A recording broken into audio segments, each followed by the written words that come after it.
Furtuu guddina bu'uura jijjiiramaa barnoota.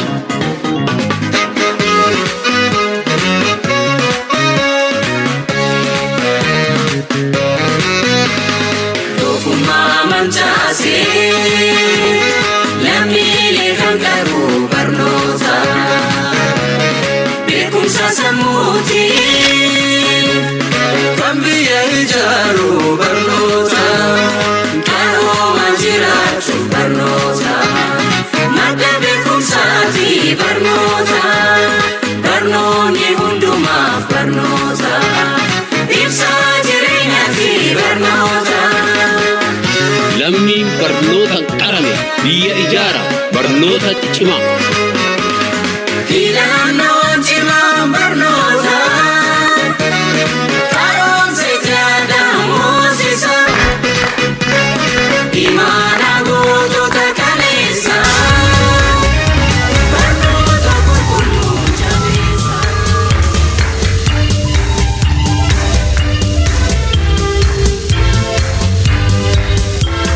Barnoota ammas barnoota.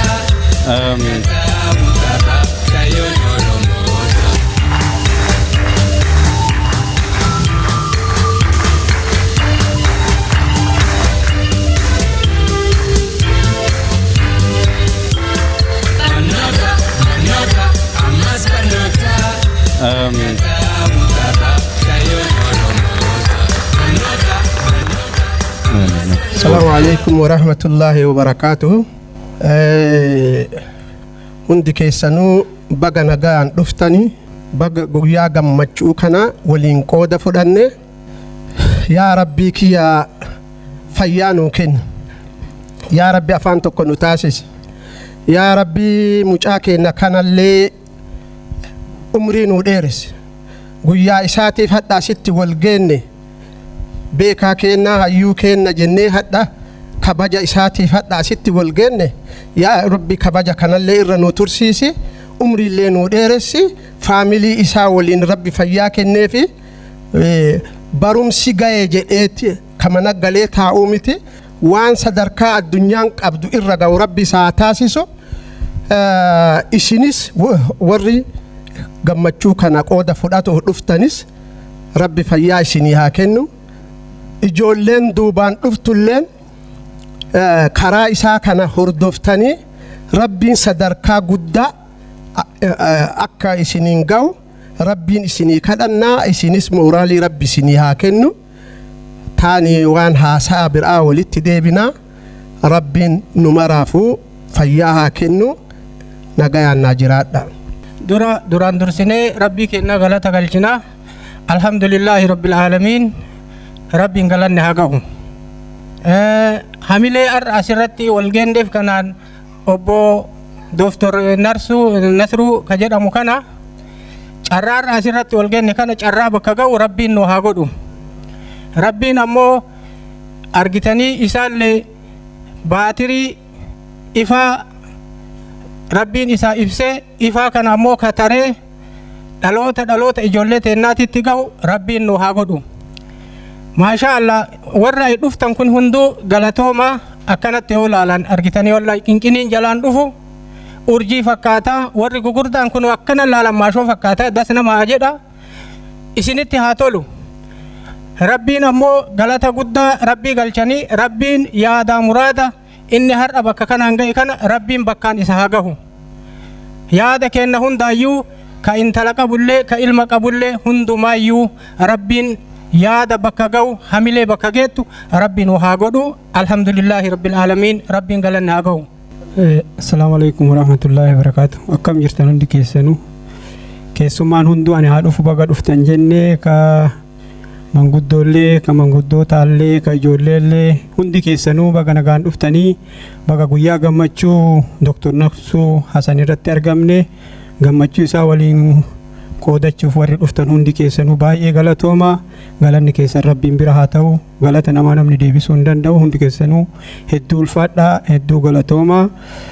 Asumatti aansee immoo Nasruun wanni Dr. Nasruu wanni hin jedhuun hedduu baay'ee nama jabaadha. Baay'ee jabaattee kuwaasii warri naftanyaa fi mootummaan gantuu fi hattuun biyya teenyaa akka kuwaasiititti oliiga isin dhayaa baate jalaa baatee sadarkaa kana geettee biyya ormaa keessatti illee jiruu baqattummaa gabrummaa biyya ambaa gabrummaadha. Gabrummaa tana keessatti ciniinnattee jabaa akkanaa argannee jabaan akkanaa nu keessa bayuuf hedduu gammanne. Ammallee Rabbiin ka ol deemuu fi ka amma bira gahee sadarkaa kana jiru yoo jiraate Rabbiin ka akkanaa nu argamsiisuu nu haa dabalu dachaan jennee Rabbiin hin kadhannaa. Hundi keessanuu fakkeenya fudhatanii warri ilmaan qabdan ilmaan keessan jajjabeessitanii Oromoon argitanii yeroo dheeraa barumsaan baay'ee duubatti hafne jajjabaa akkanaa kana baasuuf ilmaan keessanirra hojjedha.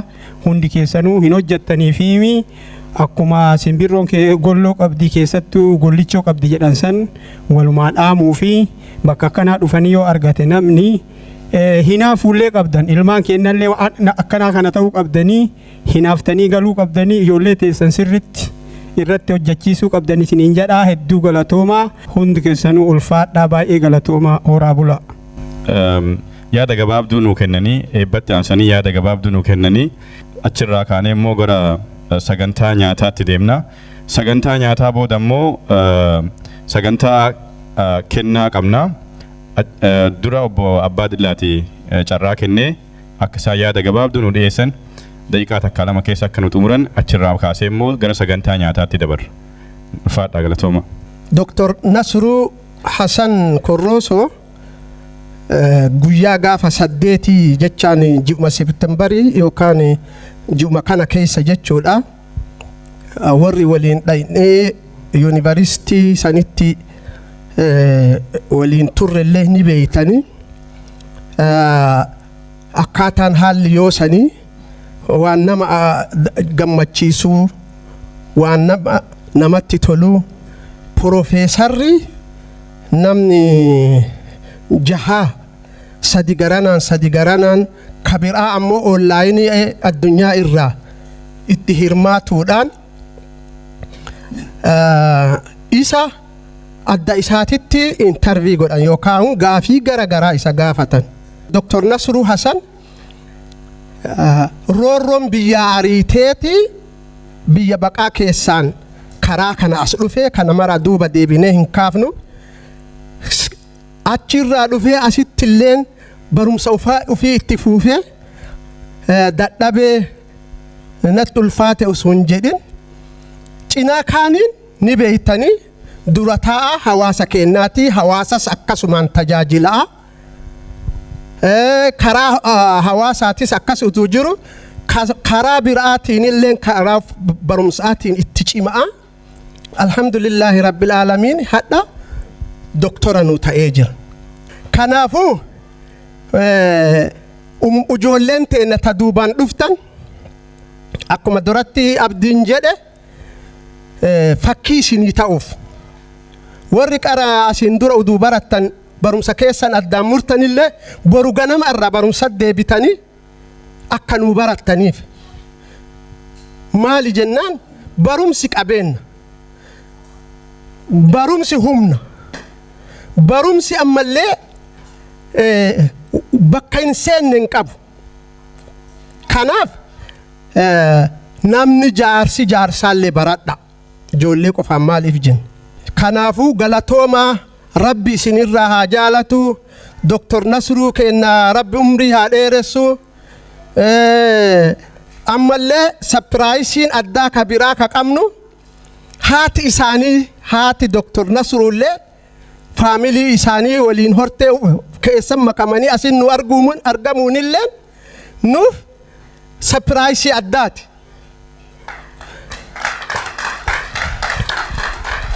Mee isin cufti keessan mee hubadha jecha haadha jedhu kana wanni bakka bu'u jira. Janelle kilubu mioto kedema deseko ikijo sichano tuma ilmu mioto kedema ayoko biko sichala unduma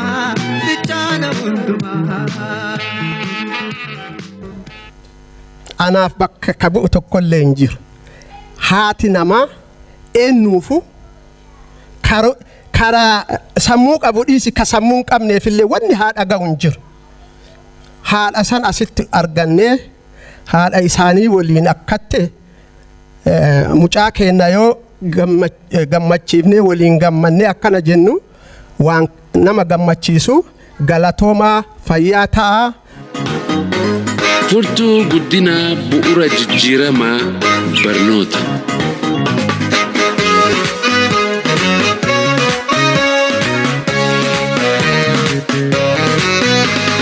Doofummaa mancaasee lammiilee kan qabu barnoota.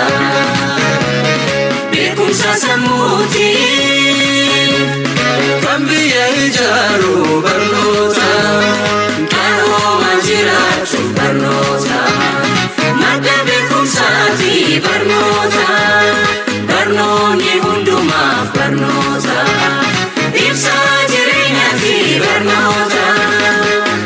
Lammiin barnootaan qarame biyya ijaara barnoota cimaa.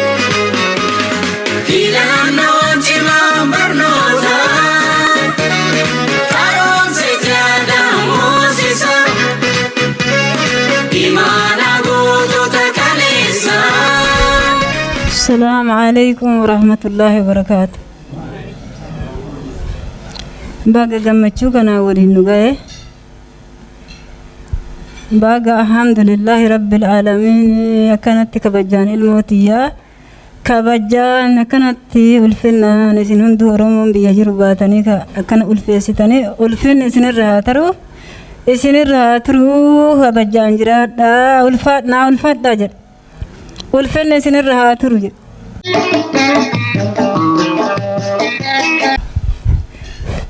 gammachuu guddaan dhagahame gammachuu haganaan jenne ilmi kiyyaadha urga biyyaa bahee amanni fagoodha kana hunda anuu hin argan jenne inni illee jiraate kana argan jenne baay'ee gammachuun guddaan dhagahame alhamdulillahi rabbil aalamiin wajjumaan gammanne ulfaadhaa isinillee galatoomaa jedha.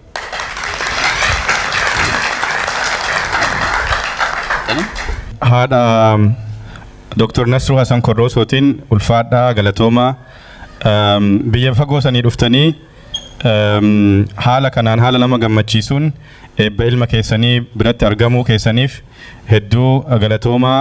Haalli kunis mijatee akkanatti Dr. Nasru Hassanis osoo lubbuun jirtanuu haatee sanuuf biratti argitanii gammachuu keessan waliin qoodachuu keessaniif galatoomaa isiniin jedha. Baga gammaddanis isiniin jedha. Itti aansee immoo obboleessa Nasru tittiin dabarsaa carraan keeti obbo Haaruun. Jirtu ayyee hedduu galatoomaa namoonni asitti argamta hundi keessanuu hedduu galatoomaa maqaa maatii kennaatiin hedduu isin galatoomfachuun barbaada. Gammachuun kun gammachuu kenna qofa yookaan ammoo gammachuu Nasruu qofaa miti. Gammachuu hawaasa kanaati Oromoo hundaati jechuun ni danda'ama. Maaliif jabaan maatii tokko keessaa yoo bahe yookaan ammoo wanni tokko yoo maatii tokko keessaa argame waan maatii san qofaati miti waan hawaasa bal'aati waan biyya guutuutu jecha. Kanaaf dhimmi kun dhimma keenya hundaayyuu gammachuu kenna hundaayyuu akkanatti baatanii midhaagsitanii waan hundaan nu cinaa dhaabbattanii arra qofaa miti gaaf duraatis iddoo sanitti argamtanii waan kana nu wajjin dhaabbattanii hirriba dhabdanii dadhabdanii itti yaaddanii warroonni cinaa dhaabbattan hundi keessanuu hedduu galatoomaa isiniin jechuu barbaada. Maqaa kiyyaa maqaa maatii keessattuu maqaa haadhateen amma dubbatan kanaatiin hedduu isin galatoomfachuun barbaada. Galatoomaa. Itti aansee gabaabattuu inni jedhu hedduu irraa haasa'ullee barbaadu garuu Nasruun nuuf akka maatiititti fakkeenya guddaadha. Namoonni baratan naannoo keenyatti ana qofaa miti akka maatiititti nama qe'ee keessaa barate ana qofaa miti naannoo keenyatti akkuma naannootittuu hedduu fakkeenya guddaadha. Barataa cimaa ture. Namoonni san beekne hin jiru nama sababa Nasruutiif namni mana barumsaa ijoollee isaaniititti kadeeffate ka keessaa baasee mana barumsaatti deebisetu jira jecha. Maaltu ta'ee namni kun hubannaan barumsaa hin jiru yeroo sanitti. Boodarra maaltu ta'ee namni kun Nasruun barumsaan cimuun sadarkaa haayiskuuliitti badhaasa argachuun ol deemuun isaa sun baay'ee namoota hedduu kan kakaase waan ta'eef maatii keenyarra darbee namoota biraatu kan kakaase waan ta'eef ijoollee teenya akka Nasruutitti osoo barsiifachuu dandeenyu osoo gargaaruu dandeenyu maaliif daldalatti baasnee waan biraa goona waan biraa suuqaaf maama wajjin yookaan bakka of coo'ii dhaabna jedhanii mana barumsaa keessaa ijoollee yaasan gara ijoollee 3-4 mana barumsaatti deebisee jecha sun maalirraa ta'e fakkeenya inni godhe saniin mana barumsaatti deebisanii nus achumarraa jajjabaataa barataa maatiin keenya hundaayyuu jajjabaataa dhufee galatni rabbiin haa ga'u amma yeroo ammaa kana maatiin keenya almost namni hin baranne hin jiru namoonni baratanis ijoolleen kun ka injinariin baratee kun ta intalaallee haga water teknoolojii akkas barattee biyyatti hojii akkasii qabu soo kun hunduyyuu gumaacha Nasruun nuuf godhe nu qofaa fi miti akka hawaasaatti illee gumaachi isaa olaanaadha maatiin keenyas akkasuma osoo hin baratin osoo sirritti waan barumsaatu hin beekin nu cinaa dhaabbatanii nu barsiisanii jiranii akka barannuuf nu kakaasanii turanii kanaafuu isaanis hedduu galatoomaa jechuun barbaada. Kanaaf akka waliigalaatti ammas hedduu haasawullee barbaadu akka waliigalaatti hawaasni asitti argamtanii waamicha keenya kabajtanii Nasruus maatii kanas kabajtanii asitti argamtan kun ammas irra deebi'ee hedduu galatoomaa isin jecha barbaada. Galatoomaa ulfaadhaa horaa bulaa deebana. Rahmatullahi wa barakatuh. Baga nagaa nu dhuftanii keessummoota keenya kabajamaa jalatamtu. Baga nagaa nu dhuftanii isiniin ja'a dura dursee waan hin jiru takka hin jiru kan jiru tokko galata galchachuudha. Abbaa manaa kiyyaa jaalatamaa kabajamaa Dr. Nasruu Hasan Rabbi umrii naa dheereessuuf fayyaa isaa haa kennu. Mucaa kabajamaa ulfeessuuf osoo hin ta'in dhiisuma akkas waan ta'eef mucaa kabajamaa jaalatamaa kan nama xiqqaa guddaa hin jennu kan nama hunda kabaju. Kuni isaaf itti xiqqaata. Inshaallah ammas fuulduras kana ol waan mul'isu taha kan isinitti dhaamsu du'aa takkitti naa godhaaf hin jaa akka fayyaa fi nagaa argatu. Galatoomaa. Ulfaadhaa galatooma anis waanuma gabaabdu tokko waanuma amma yaadanatti dhufe isin Nasruudhaan jechuu barbaada. Nasruun jireenya biyya kanaa keessatti nu hundinuu beekna jireenya biyya kanaa akkam akka ulfaatu kana hunda keessa dabaree bakka kana ga'ee nu hundaafuu fakkeenya ta'uun keessattuu yoo bara 2014 15 16 keessattuu yeroo warraaqsi biyya keessatti ulfaatee ture san keessatti barnoota jalqabuun biyya kanatti warri baratee jiru biyya kanatti baratanii beeka jireenya ofii mo'achuun iyyuu hedduu ulfaata jireenya kan kee mo'attee immoo sanbira dabartee barnootaan jabaattee bakka yaaddu ga'uun immoo sanuu caala keessattuu yeroo warraaqsaa yeroo hedduu ulfaataa ture san keessatti barnoota isaas barachaa jireenya isaas jiraachaa jireenya maatiis jiraachaa jireenya hawaasaas hiriirota waggaa dheeraadhaaf walitti dhaabnee ba'aa turre nu hundinuu ni beekna. Kanaafuu san hundaayyuu ba'aa kana hundaa dandeettee baadhattee fakkeenya nu hundaa ta'uu kan keetiif hedduu sittiin boonna fakkeenya keenya ta'uu kan keetiif immoo galatoomi baga gammaddee sirra deebi'ee siin jedha. Nasruun akka biyya kana dhufee asitti wal barre eega wal barre keessan deemnu dura taa'aa hawaasa keenyaa ture. Dura taa'aa hawaasaa keessatti waa baay'ee waan irraa mul'atu waan xiinxalee hin qabaa. San irratti har'a ammoo isaa waan jechuu barbaadu ilmi namaa bakka afuritti qoodama. Tokko ka duraa nama dandeettii rabbiin kenneef fi yookaan fi tattaaffii godhee rabbiin kadhatee itti ga'ee lammaffaan ammoo nama waan baratiin kaafii ammoo tattaaffii godhuu waa jijjiiruudhaaf tattaaffii godhuu sadaffaan ammoo ka dandeettii qabu dandeettiin isaa sun kanaafuu Nasruudhaan waan jennu nama dandeettii qabu ka dandeettii isaa san fuudhee hojiidhaan mul'isu ka onnee ittiin qabne rabbi sin godhini nama dandeettii rabbi kenneefi waa jijjiiruudhaaf ammoo onneellee rabbi kenneeftu jira. Nama akkasii rabbi si haa godhu jechuun barbaada waan guddaa osoo hin taane barnoonni barbaachisaadha. Barnoonni nuuraa, barnoonni humna. Rabbiin bakkaan si haa ga'u ammallee itti fufisiin jechuun barbaada. Galatooma.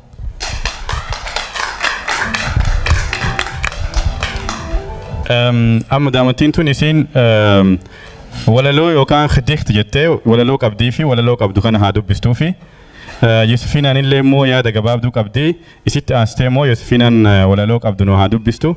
Galatooma. De cadeau is voor papa en ik ben heel blij voor papa. Groot applaus, wat een succes, het is je gelukt. Zie je nou staan? Ben je trots op jou? Je hebt het goed gedaan.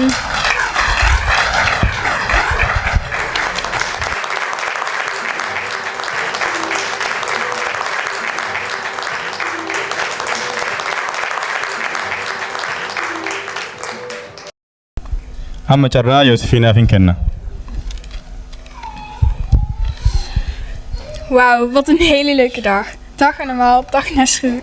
We zijn hier allemaal samengekomen om jou te feliciteren met wat jij bereikt hebt. Graag wil ik de kans nemen om te zeggen dat wij heel erg trots zijn op jou. En je bent een mooi voorbeeld voor mij en voor de volgende Oromo-generatie. Bedankt hiervoor. Nogmaals, van harte gefeliciteerd met het behalen van een mooie diploma. En geniet van jouw dag vandaag. Ik wens je namens alle Oromo-kinderen van Nederland veel succes met het komende avontuur. Ik beloof het wel, de volgende keer wel een Oromo. De groeten van mij. En Oromo shall be free.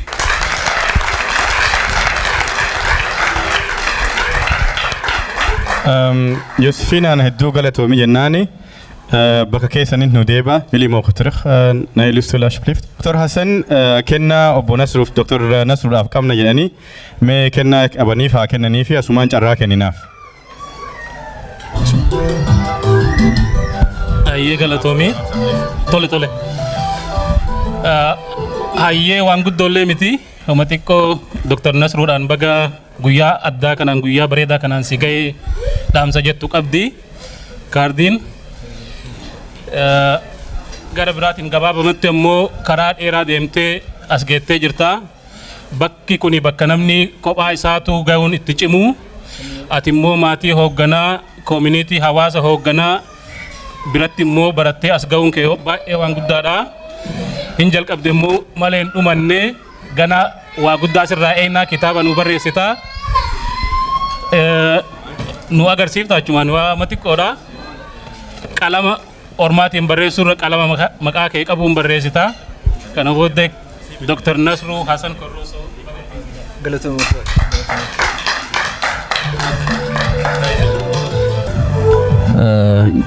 Lagar laaqana nu nyaadha.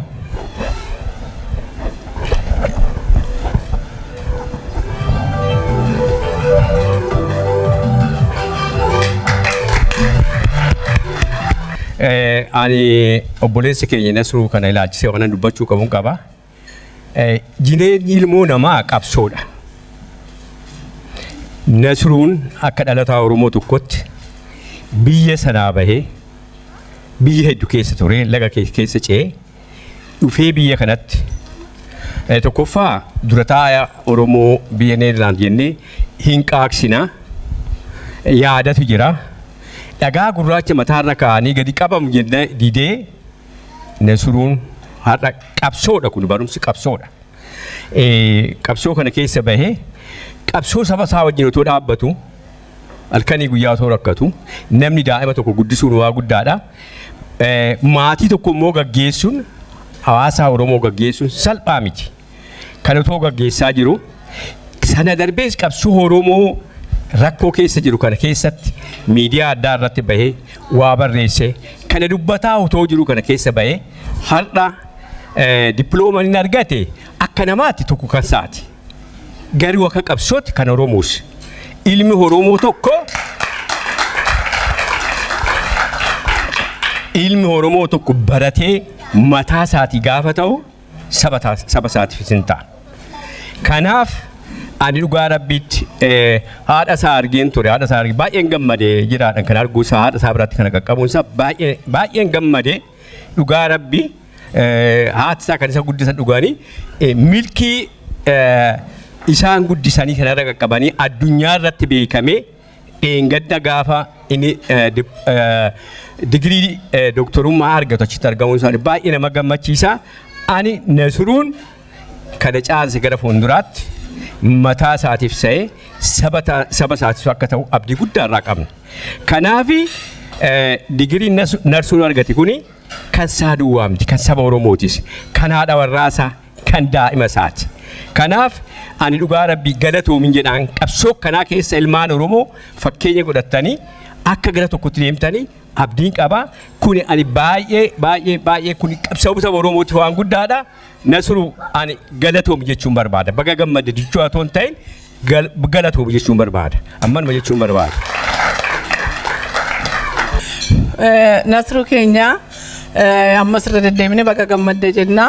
Ba'aa kana qixxee baattee mana kee otoo bulchituu saba Oromoo garanaa garas otoo sitti waa cilluu ati kana qixxee nu dandeesse har'as ga'uun kee gammachuu guddaa qabna baga gammaddee haadha manaan kees mucaan kee armeen kee baga gammadanii amma kanaan dura otoo kana ba'aa kana baattee saba kee gargaaraa turte amma immoo caala saba kee akka gargaartu abdii sirraa qabna amma sadaraa siin jenna ulfaadhu galatoomi ati argatte ankee duwwaa miti akkuma maqchaan jedheyyuu an saba Oromooti ankeenya ankee duwwaa miti ulfaadhu ilma keenya nu boonsite ammas galatoomi ulfaadhu saba Oromoo boonsite gurraachi tokko biyya kanatti dhufee baratee as ga'uun kabaja guddaa saba keetii kennite Oromoo qixxumaat gammada baga gammadde ulfaadhu galatoomi nu jiraadhu ilma keenya kana caala dachaa nu guddadhu ilmaan Oromoo moorri ammas dhufanii baqatanii as dhufan biyya kana dhufan barumsa guddaa sinirraa baratu warra barattanii as nu geessanii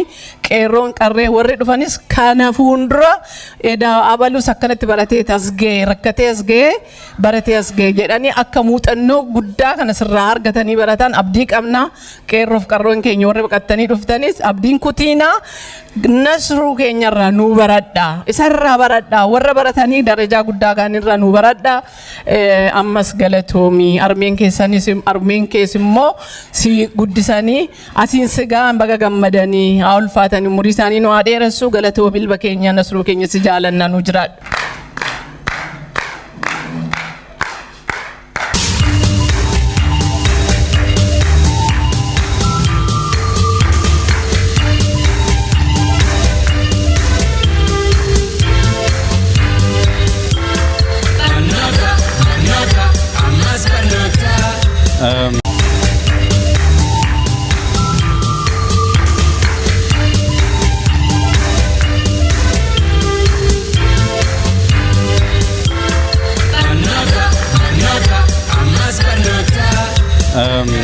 Makiinaa kanaa akka Dr. Nasruu Hasan Korosootiif nuuf kennitan kabajaadhaan isin gaafannaa obbo Abbaadillaa fi Abdii Hamiid kennaa kana akka nuuf kennaniif carraa isaaniif hin dabarsa.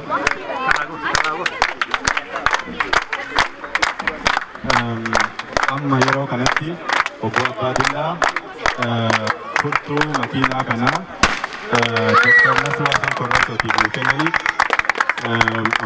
kan kennaa kana isaanii kennaa jiru galatoomaa jennaan obbo Abbaadillaatiin hedduu galatoomaa jennaani.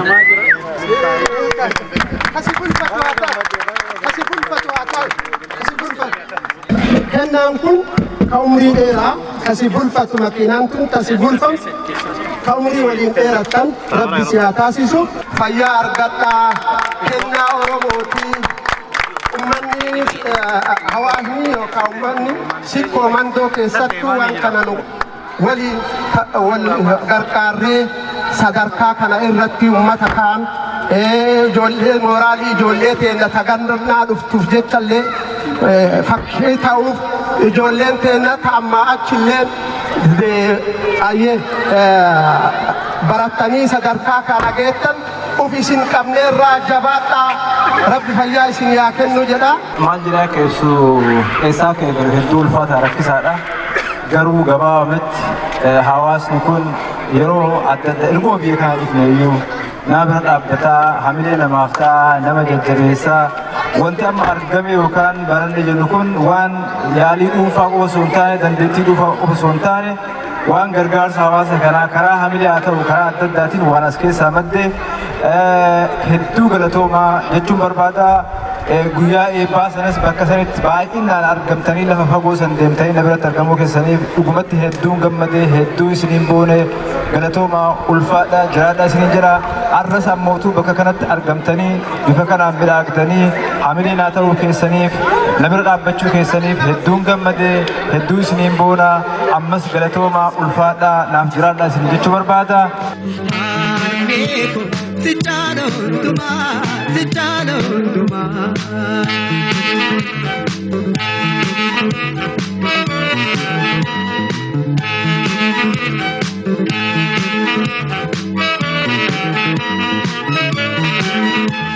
Oli gadi fide, ana gudi fide.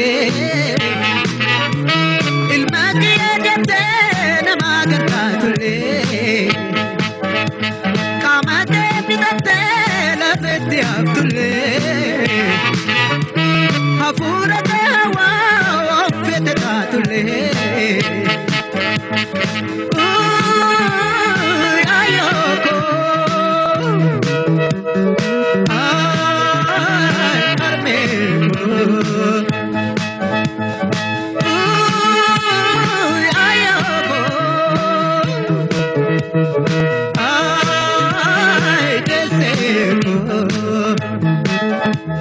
Ya Rabbi, Ya Gota, wadi batikkat, ayo koti, harme koti, umri shinaladu, umri shinaladu.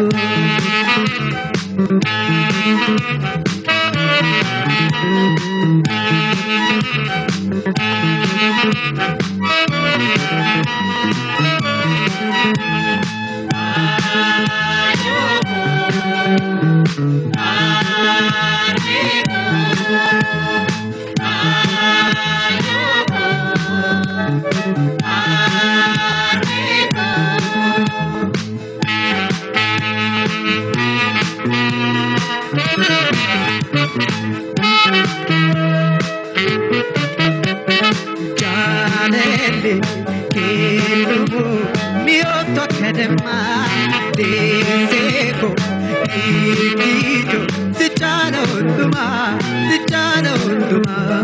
Janelle, kilubu, mioto kadema, ayoko, ikijo, sijano duma.